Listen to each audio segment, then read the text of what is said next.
Hello and welcome to this episode of 101 Sports. I'm Matt Holzapfel. I'm Andrew Vendelis. We got an exciting show for you this week, but let's get it started with the quick hitters. The Baltimore Ravens have been using rookie quarterback Lamar Jackson as more of a wildcat running back player instead of a true dual-threat quarterback. Matt, is it time the Ravens expanded the playbook with him or even give him a start? Maybe. It depends, because you look right now, they're 4-5, and they're so close to having a lost season if they don't get some wins quick.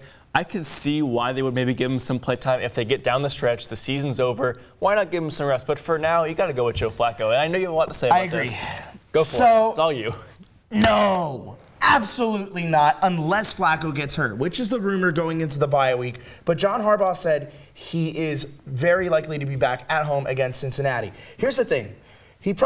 Jackson probably is the highest ceiling out of any rookie quarterback in this draft, but he's just not ready to start. To any Baltimore fan wanting Lamar Jackson to start, stop. No, the offense runs better through Flacco. The receivers work better through Flacco. Alex Collins gets more time. Lamar Jackson, only gripe is that just because Flacco's been there longer? That's just because Flacco knows the offense and he has a better repertoire with these receivers. It's just not. And he's better. Penalize Lamar Jackson for being new, can we? No, it's not. It's not. But here's the thing. I think where the Ravens are going wrong with using him is the trick play thing. When Jackson's lined up behind center, Flacco's on the wing, and teams are like, oh, I wonder what they're going to do. That's where I get tired of it. I would love to see him throwing a little bit more, and I truly think Jackson's time is going to come, just not yet. So why does it work for Taysom Hill and the Saints and not for the Ravens and Lamar Jackson then? I can't tell you. Maybe Jackson needs to be, I guess Taysom Hill gets to throw the ball at least a little bit, and I think Jackson needs to be assimilated into that a little bit. I don't think Harbaugh trusts his arm yet, and that's why we're not seeing more of him throwing. That's why we're seeing more of him running, but I do think his time will come. I've said from the beginning, the move is to sit Jackson behind Flacco for at least a year. I will say Flacco's closing in on 2,500 yards through 9 games. He's not having a bad season by any stretch of the imagination. It is not solely his fault they're 4-5. So you can't put the blame on him, and therefore you can't move on from him, especially not when he still has so much left in his career. I could talk for hours about this, I know you could. Stay patient, Ravens fans, please. After holding out and declining offers from several NFL teams, Dez Bryant signed a 1-year deal with the New Orleans Saints. Just 2 days later, Bryant tore his Achilles on the last play of practice.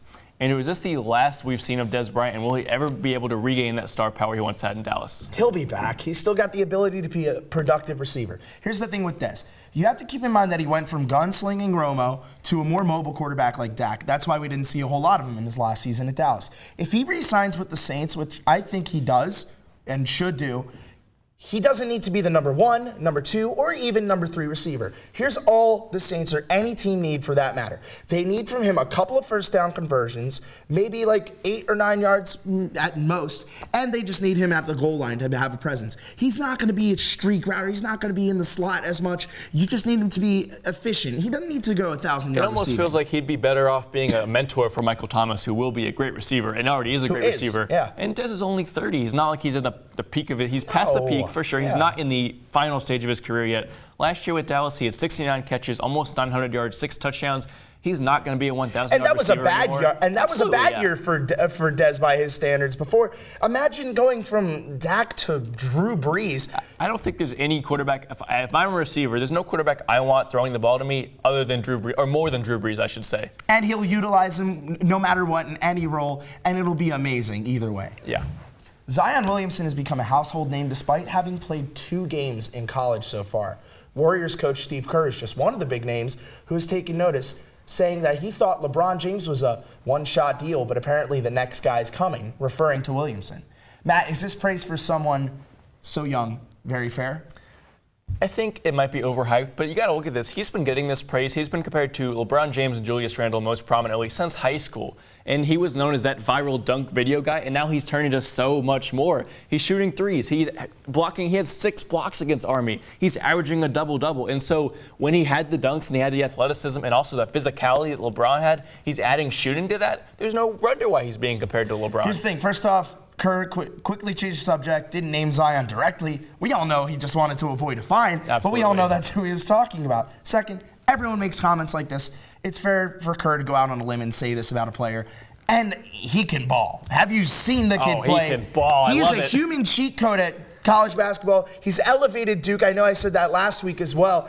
And he's getting the praise he deserves from one of the NBA's greatest coaches. He's got comparisons to Vince Carter. John Wall said he was Vince Carter. Charlotte Observer said he could be the best high school dunker of all time.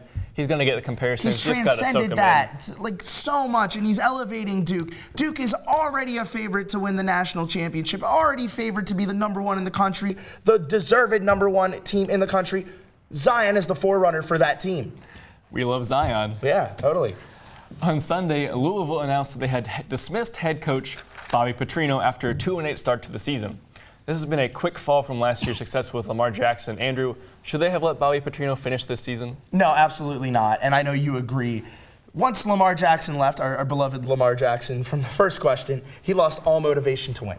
He produced a 41-9 record through his first 4 years at Louisville from 03 to 06. But then returning to Louisville in 2014, his record went 36-26. That's sad. Louisville Athletic Director Vince Tira mentioned that energy and an ability to relate to kids was a thing they're searching for in the next coach. Maybe that's the reason they fired Petrino. I'm glad you settled the numbers because I'll just take my time to tell you a story. Go ahead, please. So he was with Louisville in 2003. He was 1 year as the Auburn OC. He took the Louisville head coaching job, also interviewed for the Auburn head coaching job while being hired for Louisville. That makes no sense. No. He signed a 10-year extension with the Cardinals in 2006, saying, "I'm not going anywhere." He told the world that. Next year, he left for the Atlanta Falcons. In November 2007, with the Falcons at 3-8 and without Michael Vick due to injury, he says, I'm not leaving, I promise I'm not leaving. Halfway through the season, he's gone. So he has a consistent reputation for not living up to expectations, not sticking with a team and letting fans down. Of course they should have let him go. He could never fire up his players, and it started to show what a lackadaisical staff he had under him at Louisville as well. And as you mentioned, it did not translate well over to the pros. I think it's great because Louisville can blow it all up now and try to rebuild. It's clear that he is having trouble controlling the locker room. That was with the Falcons. He quit with a 78-word letter in the locker room. He's not having a good coaching career. He needs a restart somewhere. For me, good riddance. Absolutely. That's all the time we have for the quick hitters. When we come back, I'll be discussing the biggest trade from this weekend.